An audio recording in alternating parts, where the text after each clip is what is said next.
اعوذ باللہ من الشیطان الرجیم، بسم اللہ الرحمن الرحیم۔ معزز سامعین، جیسا کہ پچھلی ویڈیو میں آپ کو بتا چکا ہوں کہ اس ویڈیو میں آپ کو بچھڑوں کے بارے میں، کاف کے بارے میں تفصیل اور ترتیب کے ساتھ بتاؤں گا کہ آپ نے ان کی پرورش کیسے کرنی ہے۔ اگر ایک کامیاب ڈیری فارمر اپنے کاف منصوبہ بندی کے ساتھ رکھے تو وہ یقیناً ہی بہت جلد ایک منافع بخش ڈیری فارم کی طرف چلا جاتا ہے، کیونکہ آج کی بچھڑی کل کی ماں ہے، وہ گائے بنے گی۔ تو آپ اگر ان کی پرورش اچھے طریقے سے کریں گے، ان کی خوراک کا خیال رکھیں گے، تو آپ ایک منافع بخش ڈیری فارمر بن سکتے ہیں۔ تو آئیے سامعین، آپ کو میں بتاتا ہوں کہ آپ نے اپنے کاف کو سٹارٹ میں کیسے فیڈ دینی ہے اور دودھ کتنا پلانا ہے۔ تو سب سے پہلے آپ نے اس بات کا خیال رکھنا ہے کہ 3 دن آپ نے پہلے 3 دن 3 ٹائم بولی پلانی ہے، اور 1 سے 1.5 کلو ایک ٹائم آپ پلا سکتے ہیں، اس سے زیادہ بھی آپ پلا سکتے ہیں۔ اور 3 دن کے بعد آپ نے 2 ٹائم پہ چلے جانا ہے، اور 2 ٹائم پہ آپ کم از کم 2 سے 2.5 لیٹر دودھ آپ ایک ٹائم ضرور پلائیں گے، کیونکہ پہلے 15 سے 20 دن بڑی تیزی سے پرورش ہو رہی ہوتی ہے، تو اس میں آپ نے دودھ کی کمی بالکل نہیں کرنی، 1 ماہ کم از کم۔ اور اس کے بعد اہم بات جو ہے، اس کا آپ نے بہت خیال رکھنا ہے، جس کی وجہ سے کافی ڈیری فارمرز بھائیوں کے جو بچھڑے ہیں یا بچڑیاں ہیں، وہ اس ایج میں آ کر مہینے کے اندر اندر 20 دن کے اندر اندر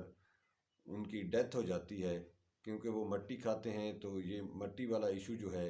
یہ بہت سے ڈیری فارمرز کے ساتھ ہے۔ تو اس کے لیے آپ کو میں بتا رہا ہوں کہ آپ نے ان کا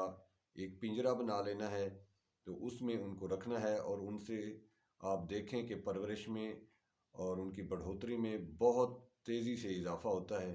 تو اس کا طریقہ یہ ہے، اگر آپ کے پاس فرش ہے تو فرش کی آپ نے روزانہ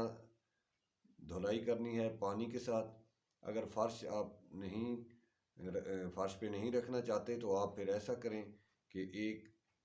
2.5 سے 3 فٹ اونچائی ہو، اور اس کی 3 فٹ کی جو چوڑائی ہو،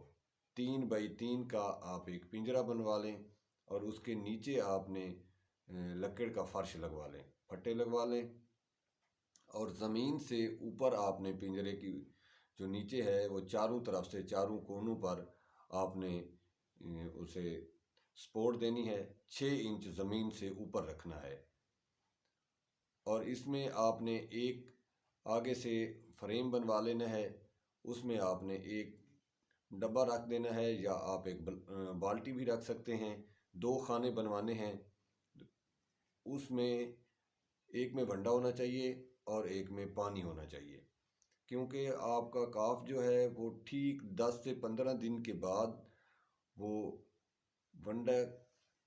کھانا شروع ہو جائے گا۔ جب ونڈا کھانا شروع ہو جائے گا، آپ نے دیکھنا ہے کہ آپ کا کاف اب 1 سے 1.5 کلو ونڈا جو ہے وہ روزانہ کا کھا رہا ہے، تو آپ بے شک اس کا ½ کلو دودھ کم کر سکتے ہیں۔ جب وہی کاف سٹارٹر آپ اسے کھلائیں گے، وہی کاف سٹارٹر جب وہ 1.5 سے 2 کلو تک چلا جائے گا، تو پھر یہ ہوگا کہ آپ بے شک اسے 1.5 کلو تک لے کے آ سکتے ہیں۔ لیکن اس بات کا آپ نے خیال رکھنا ہے کہ 2 ماہ تک آپ نے 1.5 کلو سے کم دودھ نہیں پلانا۔ 2 ماہ کے بعد آپ اسے 1 کلو دودھ پلا سکتے ہیں، لیکن اس کے ساتھ ساتھ آپ اسے کم از کم 24 گھنٹے میں 2 کلو ونڈا ضرور کھلائیں، اور وہ کاف سٹارٹر آپ نے دینا ہے، کسی بھی کمپنی کا آپ اسے کاف سٹارٹر دے سکتے ہیں۔ پھر انشاءاللہ دیکھیں کہ کتنی تیزی سے آپ کے کاف جو ہیں بڑھ رہے ہیں، تو اور ان کی بڑھوتری بھی آپ کو صاف نظر آ رہی ہوگی۔ 3 مہینے کے بعد آپ نے زیادہ سے زیادہ 100 دن تک دودھ پلانا ہے، اور آخری 10 سے 15 دن جو ہیں آپ نے آہستہ آہستہ ان کا دودھ کم کرتے جانا ہے اور ونڈا بڑھاتے جانا ہے۔ 100 دن کے بعد آپ نے ان کا دودھ ختم کر دینا ہے، اور ان کو پراپر آپ سائلیج یا آپ لوسن کی اگر ہے بنا لیں تو وہ دی بیسٹ ہے، اس میں کیونکہ پروٹین کی مقدار زیادہ ہوتی ہے تو اس حساب سے ان کو دودھ کی کمی نہیں ہوگی بالکل۔ تو سائلیج اور ہے کے وجہ سے ان کی بڑھوتری دودھ کی نسبت پھر 100 دن کے بعد بہت تیزی سے بڑھے گی۔ آپ بے شک ان کا ہر 15 دن کے بعد یا مہینے کے بعد آپ ان کا ویٹ کر کے خود بھی اندازہ لگا سکتے ہیں۔ تو انشاءاللہ جو میری نیکسٹ ویڈیو ہوگی اس میں آپ کو بتاؤں گا ملکنگ مشین کے حوالے سے کہ آپ نے ملکنگ مشین کی حفاظت کیسے کرنی ہے، اور اس کے پارٹس کے حوالے سے کہ ان کی پارٹس کو آپ نے کیسے سروس کرنی ہے اور کیسے حفاظت کرنی ہے۔ تو اور کسی قسم کی رہنمائی کے لیے میں آپ کو اپنا واٹس اپ نمبر دے دیتا ہوں، آپ بے شک میرے ساتھ رابطہ کر سکتے ہیں۔ ڈیری شیڈ کے حوالے سے ہو یا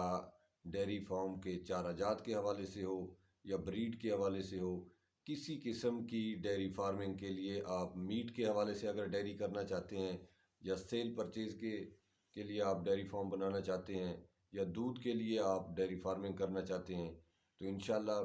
میرا خود ایکسپیرینس ہے، میرا اپنا ذاتی ڈیری فارم بھی ہے اور اس کے اوپر بھی میرا 15 سال کا ایکسپیرینس ہے۔ اور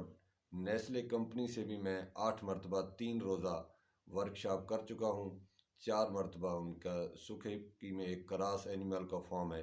وہاں پر، اور امپورٹڈ اینیمل کا ان کا فارم ہے نیسلے کمپنی کا سرسبز ڈیری فارم کے نام سے، جو کہ اکاڑا میں ہے۔